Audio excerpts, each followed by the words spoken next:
Hi friends, welcome back to my channel.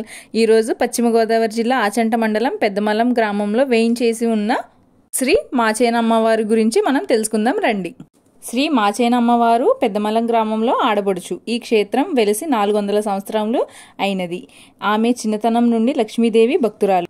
ఈమె మనసులో ఏమనుకుంటే అవి జరిగేవి. ఈమె యుక్త వయసు వచ్చిన తరువాత వివాహము జరిగింది. ఆమె భర్త ఒక ఆశ్రమంలో గురువుగారి వద్ద శిష్యునిగా పనిచేస్తూ ఉండేవారు. గురువుగారు కాశీ పుణ్యక్షేత్రము చూచుటకై తనతో తన శిష్యులను వెంట తీసుకుని వెళ్లారు. ఆ సమయం నందు తన భార్యకి 1 నెల గర్భిణి. అవునో కాదోనని భర్తకు చెప్పలేదు. సుమారుగా 2 సంవత్సరాల తర్వాత తన భర్త ఇంటికి తిరిగి వచ్చారు. వచ్చిన వెంటనే చిన్నారి పాపతో ఆమె ఎదురు వెళ్ళగానే పాప ఎవరు అని ప్రశ్నించగా మన పాప అని చెప్పాను. భర్త విశ్వసించలేదు. అందుకు అత్తవారింటి నుంచి పుట్టిల్లుకి దింపివేయటానికి పెద్దమల్లం గ్రామానికి బండి కట్టించుకొని ప్రయాణమయ్యారు. భర్త మనసు యందు ఉన్న విషయాన్ని తెలియక ప్రయాణమైన ఈమె పెద్దమల్లం గ్రామం పొలిమేరు వద్దకు వచ్చి తరువాత ఆమె భర్త ఈ చిన్నారి పాప ఎలా పుట్టిందని ప్రశ్నించగా ఆమె భర్త యొక్క మనసులో ఉన్నది గ్రహించి భర్తను నడవమని ఎదరికి చిన్నారి పాపని ఎత్తుకొని పక్కనే ఉన్న పొదల చాటుకు వెళ్ళి తన భర్త అనుమానించుచున్నాడని కావున పంచభూతాలు సాక్షిగా భూదేవి యందు ఐక్యం చేసుకోమని కోరగా భూదేవి ఆమె ఉన్న చోట నందు దారి ఇవ్వగా ఆమె చిన్నారి భూదేవి యందు ఐక్యమవుతూ ఉన్నారు.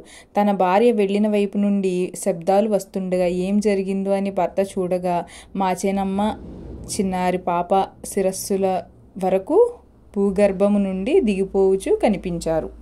వీరిని ఏ విధంగా రక్షించాలో భర్తకు అర్థం కాలేదు. ఆమె జుట్టు పట్టుకొని పైకి లాగగా భర్త చేతిలోకి జుట్టు వచ్చి ఆమె చిన్నారి పాప భూమిపై శిరస్సులను వరకు శిలా ప్రతిమలుగా మారిపోయారు. అంతా ఆమె భర్తకు ఏం చేయాలో తెలియక భయాందోళనతో జుట్టును పక్కకు విసిరేసి అతను వెళ్ళిపోయాడు. ఆ విసిరిన ప్రదేశము యందు ఒక వృక్షము వచ్చింది. అది పేరులేని చెట్టుగా ప్రసిద్ధి చెందింది. ఇదే ఆ చెట్టు. కొద్ది కాలానికి చుట్టుపక్కల గ్రామస్తులకు అమ్మవారు కనిపించి గ్రామ పొలిమేర యందు మాచేనమ్మవారు వెలిశారు అని చెప్పగా గ్రామస్తులు వచ్చి చూడగా శ్రీ మాచేనమ్మవారు చిన్నారి పాప విగ్రహములు కనిపించాయి. ఈమెను కొలవడం ప్రారంభించారు. తరువాత కోరిన కోర్కెలు తీర్చే కల్పవల్లిగా శ్రీ మాచేనమ్మ అమ్మవారు స్వచ్ఛమైన మహిమాన్వితం తెలుసుకొని గ్రామస్తులు గ్రామ పొలిమేరు నుండి గ్రామంలోనికి తీసుకొచ్చి గుడి కట్టాలని నిర్ణయించుకున్నారు. అమ్మవారి వద్ద ఎంత మట్టి తీసినా 5 అడుగులు లోతు వరకు తవ్వారు. శిరస్సులు వరకే కనిపిస్తూ ఉన్నాయి. ఇంకా అక్కడే గుడి కట్టారు. ఆ అమ్మవారు కొంతకాలానికి గుడి కడుతూ ఉండగా కలలో కనిపించి నాకు ఎండ వాన పడే విధంగా తాటాకు శిఖరం కావాలి అని కోరారు. అప్పుడు భక్తులు అలాగే కట్టారు. ఈ వీడియోలు చూపిస్తున్నాను చూడండి. సేమ్ అలాగే కట్టారు అమ్మవారు కోరినట్టే. చూడండి ఇక్కడ ఎండ పడేలాగా ఎలా ఉందో అమ్మవారి దగ్గర. అలాగే ఇక్కడ రావి చెట్టుకి మొక్కుకొని ముడుపులు కడతారనమాట. ఇక్కడ అంటే అనుకున్నవన్నీ జరుగుతాయని. ఈ వీడియో కనుక మీకు నచ్చినట్టయితే లైక్, షేర్ అండ్ సబ్స్క్రైబ్ చేయండి. Thanks for watching friends.